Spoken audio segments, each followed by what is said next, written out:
Blessings, sacred soul.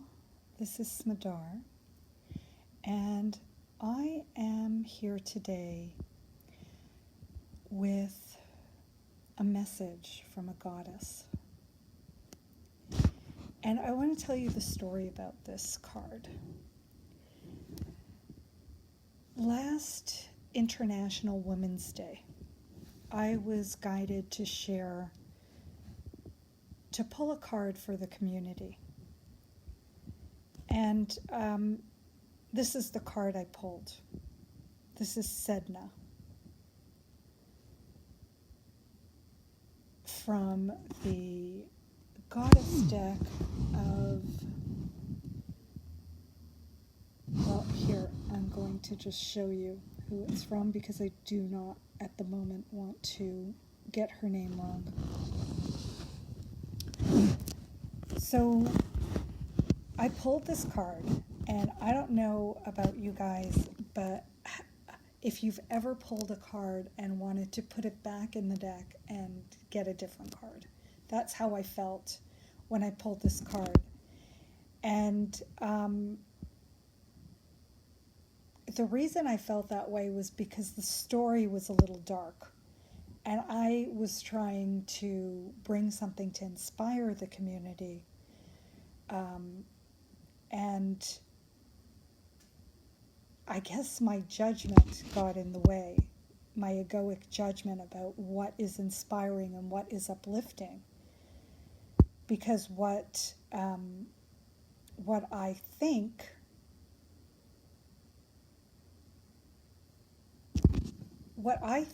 is inspiring and uplifting might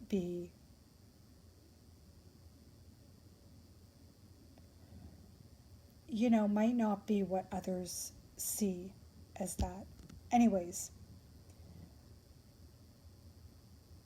so I trusted, and I brought this card in, and I found out that there was great purpose to it. I found out that this card was holding a really powerful message for women that day. And it's come back again in relation to what came, the inspired creation that happened that day. And that was the creation of a woman's sin.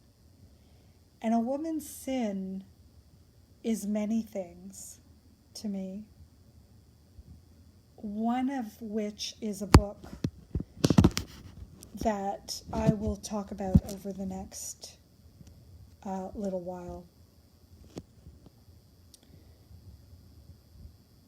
But the sin stands for strength in numbers. And that is what I believe, this inspiration that came to me, is that women can come together to change our story.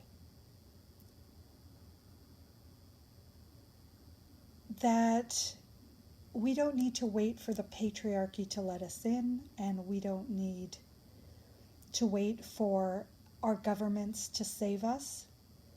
That we can save ourselves, that we have the power to do very simple, practical things to help ourselves change our story. And again, I'll be talking about that more as I talk about the book, but for now, I was inspired to do two things today, because a blessing came through that day. A blessing came through in connection to this card and Women's Day, the energy of Women's Day, and I will be sharing that as well.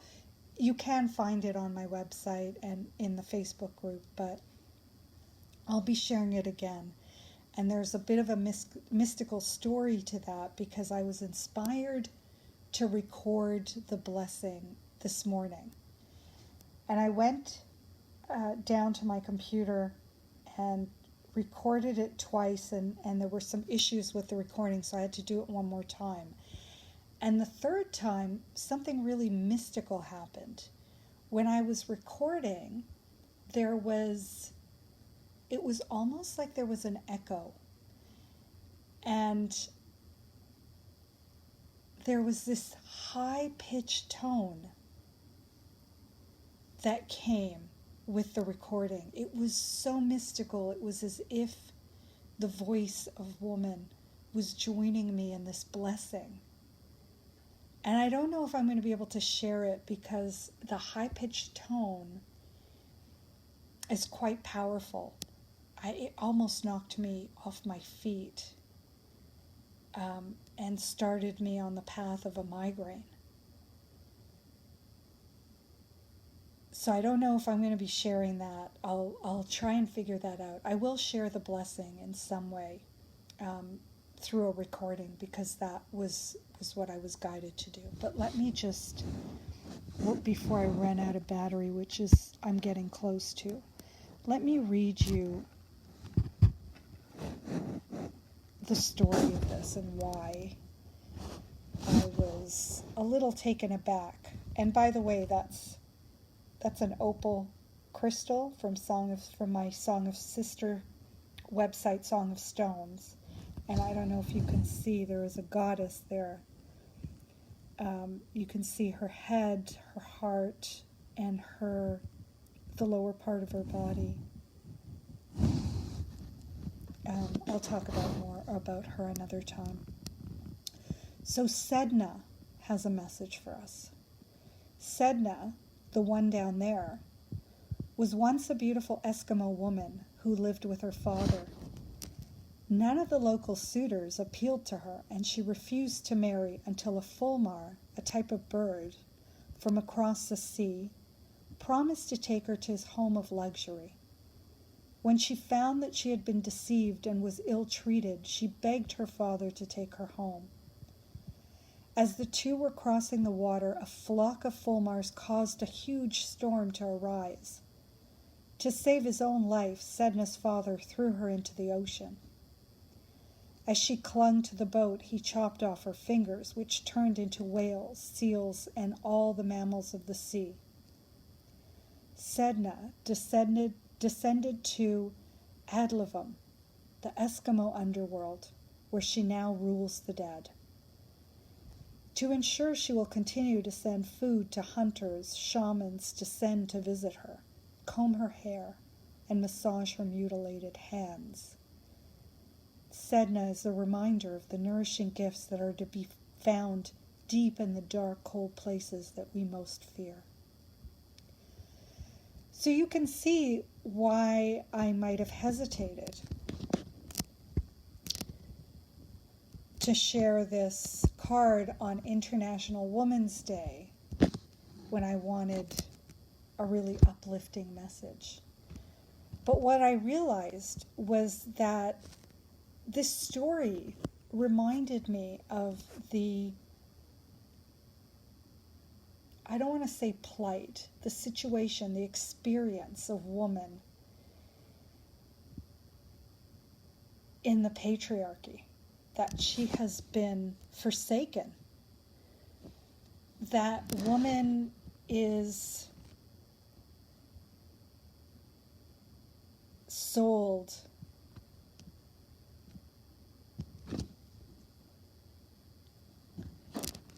she's sold into a servitude to the patriarchy.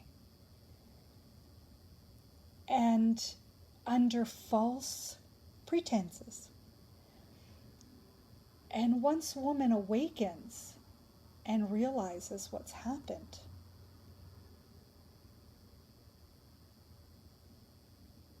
she can no longer be happy.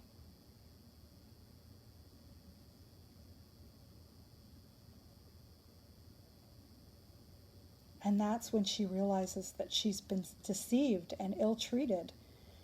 And we hadn't even fully realized it because it's been going on for so long.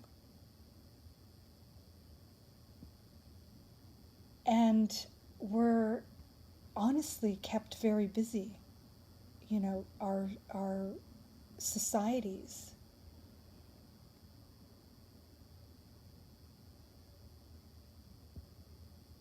keep us so busy that we don't realize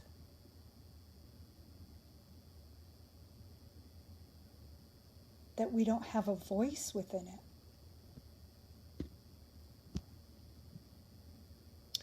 Anyways, I just wanted to share this message again with you, and I'll be talking more about a woman's sin over the coming weeks and months. And I'm excited to tell you all about what's come through, and this book that has come through that is a sort of manual for women, a witnessing as well, and a manual, a witnessing of what's happening with women, but not just a witnessing, a solution, a inspiration, and a way for us to come together and change our story. So I leave you with that message from the goddess Sedna, and I will be back. Many blessings, dear one.